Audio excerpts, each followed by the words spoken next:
Hey everyone. So this should be one of our first major lectures for both 1630 and 1650.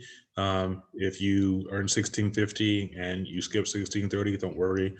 This is the same intro lecture that you would have gotten there. So hopefully what we'll do today is briefly go over what psychology is and what psychology isn't, what we mean when we talk about psychology, um, and sort of get a sense for sort of what the class will be as we discuss these important topics here. I hope that you've had a good week. I hope that you've had a restful weekend. There's a lot of things going on around us right now. There's political turmoil, political upheaval. We still have this pandemic that's going on with several different variants of it, one of which has just landed in Dallas. So there's a lot of things to be worried and anxious about. And at the center of it all is human beings. And so one of the things that we're going to want to figure out as we go through the course is what is it that human beings do and why do they do those things? And what are the best ways for us to study these things? And how many different various ways are there in order for us to study these things? And so at the center of it all is trying to get to an understanding of the human psyche and ways that we can come to grips with our own functioning in the world, as well as where we fit in terms of scientific understanding of other human beings. Right? So, um, so there'll be a few things that you see uploaded to the Canvas site. There's a couple of videos on YouTube that I think would be useful for you as you get your feet ready to understand what psychology might be. So please watch all those videos. One of them is 19 minutes. A few others are within like 5 to 10. So do take some time out of the week. That way you can hear some different voices and different perspectives outside of mine as to what I think psychology is and what it can be and what it should be, right? So hopefully we'll get an understanding of that as the day goes on. So this is a very popular meme within psychology circles, right? So what if people who study psychology really do know what you're thinking, right? So we can't really fully know what you're thinking, but there is evidence to suggest that we can kind of figure out what you might be thinking or what your patterns might tell us about what's going on internally and how you might be thinking, right? We do know that human beings have patterns, and as a result of those patterns, we can kind of predict what it is that you might be thinking, and we can kind of think about how you yourself think about the way that you think. So sort of this level of what would be called metacognition, right? How you evaluate your own self and your own thinking. And so there's many different ways to get at that. And hopefully we'll touch upon some of those in the course of the class. So hopefully a good way to think about this lecture here is what is psychology and what is it not? First and foremost, you should have been able to get access to your book by now, right? So you can buy a used copy, which the bookstore should have, or you can go to pearsonhighered.com and then be able to find your book that way. There should have been an access code that you got with the book. If you got one, you might have gotten one through the bookstore, and that should give you access to all the course chapters online. There's also an app which gives you access to the book, so you can read it on your iPad or on your iPhone or whatever the case may be for your device. So you do have to register on the website before you can use the app. So I've received a few different questions about accessing the access code. Hopefully on some level, this will answer that question. You will have access to the book for 1 full year. So if you take 1650 this semester or next, if you're currently in 1630, right, you won't have to buy a different book or different access codes since 1650 and 1630 are using the exact same book. If you don't have the access code right now, it's not a big deal. There is a 14-day free trial period. So everyone should be able to get access to the book no matter what. If you are having difficulty getting your book and access to it, let me or one of your TAs know, and we will figure this out. So there are TAs for 1630 and 1650. I was still organizing some things and neglected to mention these in my intro slides last week, right? So if you are at 1630, then Lauren will be your TA. And then if you're in 1650, Julian, Hanan, and Christopher are all available, happy and ready to go for you to ask your questions to as well. They will all have their own various office hours throughout the semester to help you. And so should I not be accessible or available, any of these individuals would do a great, fantastic job helping you with questions as we go throughout the semester. So I will leave these listed up on the Canvas site for you. And Lauren, Julian, Hanan, and Christopher, if you're watching this video right now, I do appreciate all of you for the hard work that you putting into helping to prepare for the course this semester. All right, so this would be an in-class activity, right? But if we're not in a class when you see this and you're doing this virtually, then do it by yourself, okay? And there might be, if you're in 1650, there will probably be some type of discussion board that I have with these same questions that I want you to answer or respond to someone's questions as well. That's for participation grade. But when you think about these two questions here, right? Which is, what is your experience with the field of psychology, right? And how does your family or your found family, your culture, how does that view the thoughts you have about psychology and the thoughts you have about mental health? So think about these for a moment, right?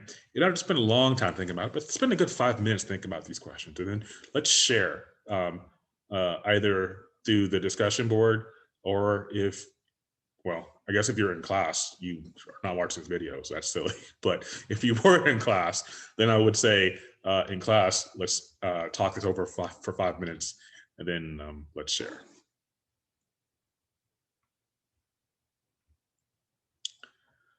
So a good way to think about psychology then might be the interaction between two concepts, the human mind and then behaviors and the environment, right? The human mind responds to environments. Now, I'm what's called a contextualist. I very heavily believe that your background, as well as the context that you're in, heavily influences how you think and how you respond, right? If you grew up in mainland China, or if you grew up in West Africa, or if you grew up here in North America, in all three of those different venues, a different version of yourself would emerge and how you view the world. So your behavior then is related to the environment that you're in. And both of those are a function of how your mind works. But this is bidirectional. That means that your mind and your humanness, your humanity influences the behaviors that you display, as well as the environments that you can later on go on to self-select, but also the behaviors and environments that you're in influence how you think.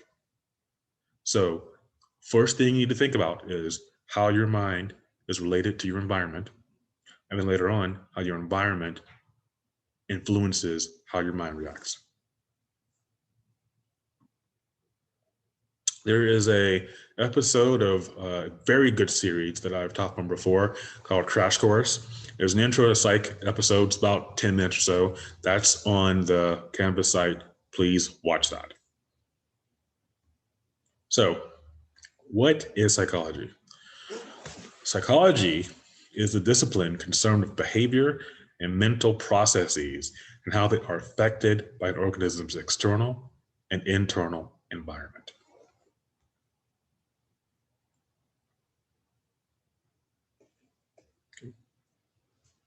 How they are affected by an organism's external and internal environment, right? So, external environment is classroom, right? The internal environment, what are the processes that are going on right now as you're thinking? What are the experiences you had? What are the memories you have?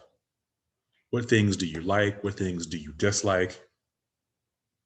What are the internal gauges that are happening within you right now that influence how you respond?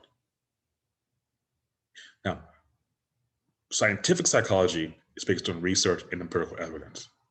When we talk about pop psychology, we're talking about these things that kind of seem like they might make sense, but really they're done for to gain followers or to get a notoriety on social media, right? So pop psychology, you might think of as false or not real psychology.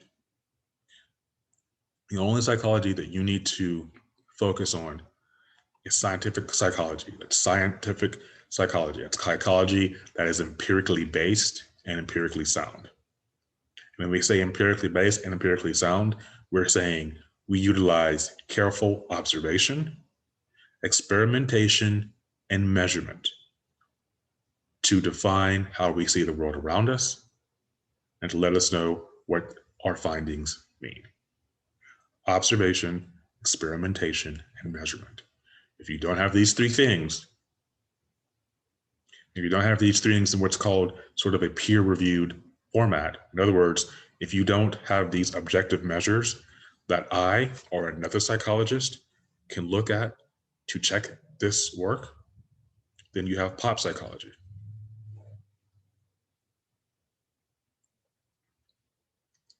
Psychologists have many pseudo-scientific competitors, right? So psychics and astrologers, for instance, right?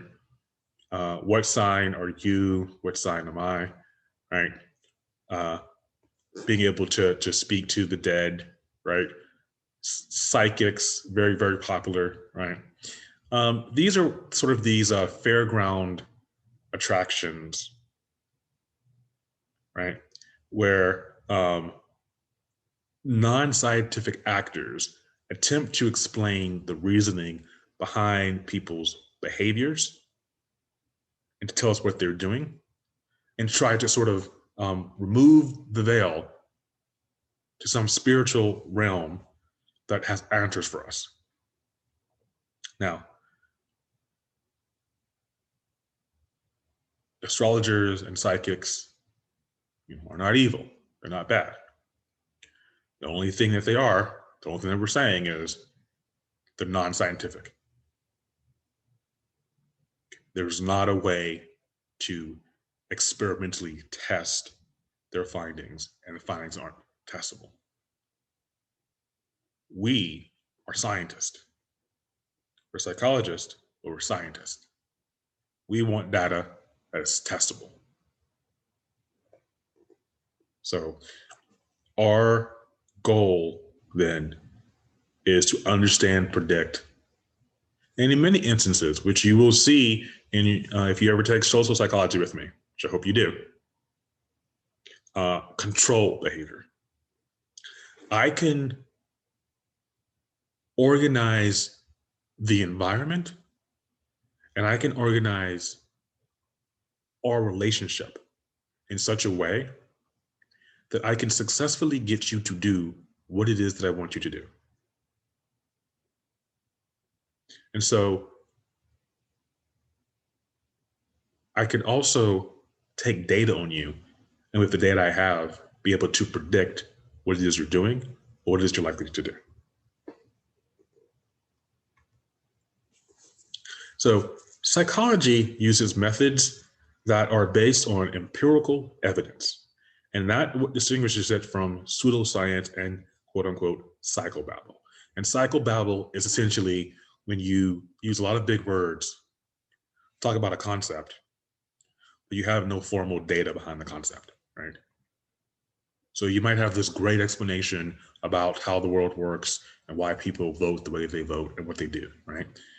But then if my TA here says, well, show me the data on that, you're like, So if that's the case, we can't utilize that. We want empiricism. Psychological researchers hope to discover new phenomenon, correct mistaken ideas, and deepen our understanding of the familiar world, right? Want to be able to explain the how and the why of human behavior. We want to be able to explain the when of human behavior, so when we think it might happen. And we want to be able to use our methodologies, right, to explain what we see in both the individual, right, but also in the group of individuals. And within that group of individuals, those people who are similar, as well as those people who are different, we want to be able to explain all of that together. So use of science then allows us the ability to do that.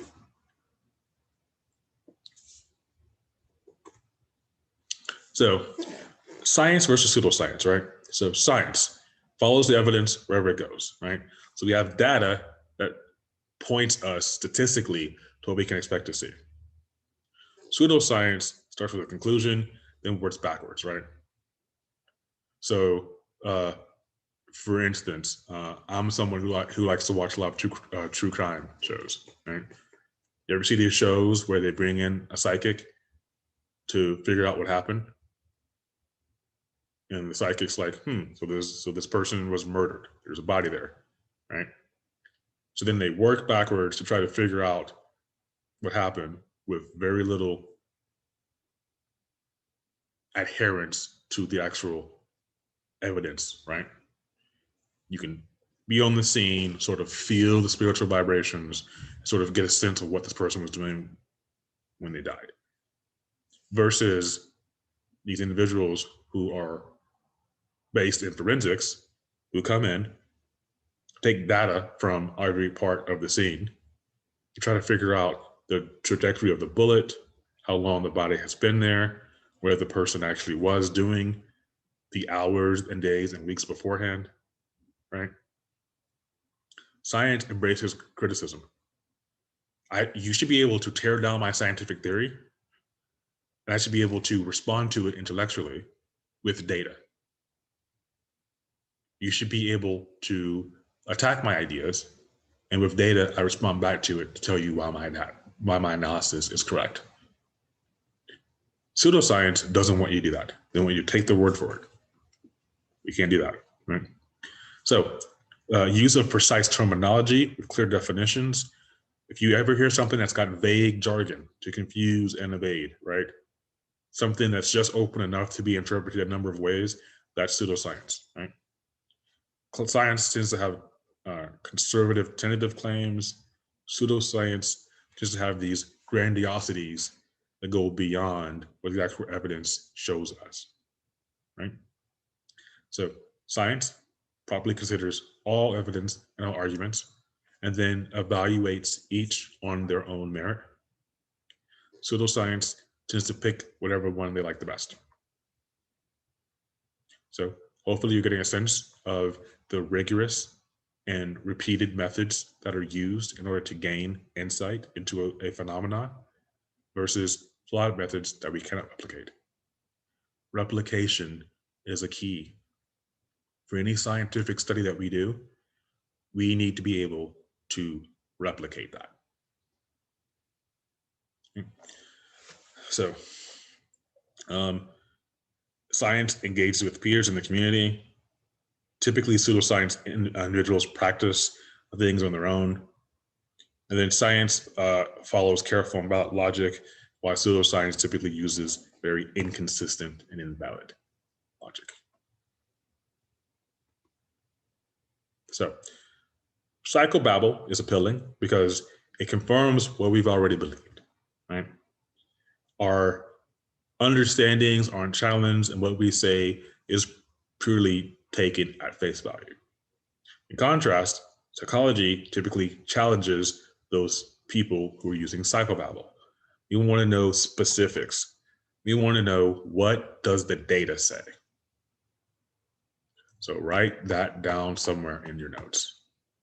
As psychologists, we want to know, what does the data say? Fully understanding basic human processes that most people take for granted often involves examining them in a new light, turning common wisdom on its head for a different perspective, and shaking up cherished beliefs. I call them sacred cows, right? Sacred cows to see why and when they hold true. We can't just take these things to be true all the time. We need to be able to test them to figure out if they are true or if the perspective needs to change as a result of new information that we've learned. So this is what I hope to see happen, right? So this is before taking a psychology course versus after taking a psychology course, right? So if I give you an exam about psychology, and if you're in 1650, you received a quiz about it early on, you may get a lot of things wrong because you just don't know, right? But after the course, what I hope happens is that the numbers increase dramatically, which means that learning did take place and you did learn some things afterwards. You're learning things that aren't just common sense, but you're learning very specific psychological concepts. If that happens in the course, then we've done something really good here. So, what do we mean when we say critical thinking, right? A benefit of critical thinking is that you get the ability to assess, understand, and investigate claims, and you get the ability to make judgments on the basis of well-supported reasons and evidence rather than emotion or anecdotes. Now, we are seeing that a lot today in our politics, are we not? Individuals on both sides of the aisle are making a lot of statements, and the statements are simply not factually sound. On both sides of the aisle, we're seeing statements that are being made that are based in pure emotion. However, emotion is ever changing, it is inconsistent. It's the data that tells us the facts, that tells us how we should proceed. It's the data that matters. Critical thinking is a skill that helps you to evaluate competing findings, right? And allows you to discover which issues might be personally and socially important to you, right? So if you're a critical thinker, you can find the flaw in an argument, and you can point out the flaw with actual data. You can resist claims that have no support, and you begin the path towards true scientific understanding, right? You get to understand and see psychology as the science that it is, as opposed to the psychobabble that it isn't.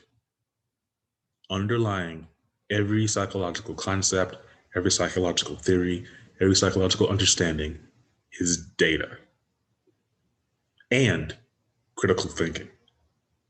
You need to be able to challenge individuals who make claims, and they need to be able to support their claims with sound factual basis. So, one question. Sigmund Freud is the greatest psychological theorist of all time.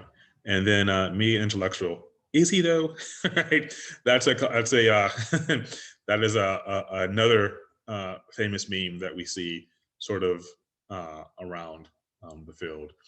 People say that he's the greatest intellectual psychological theorist of all time. But most of that is based in just familiarity with the name Sigmund Freud, right? When you actually look at some of his concepts, which we will on at some point, or which you probably did in 1630, there definitely are lots of questions that are left for us as psychologists to ask on the validity of many of his claims and his ideas. So, what are some guidelines for critical thinking, right?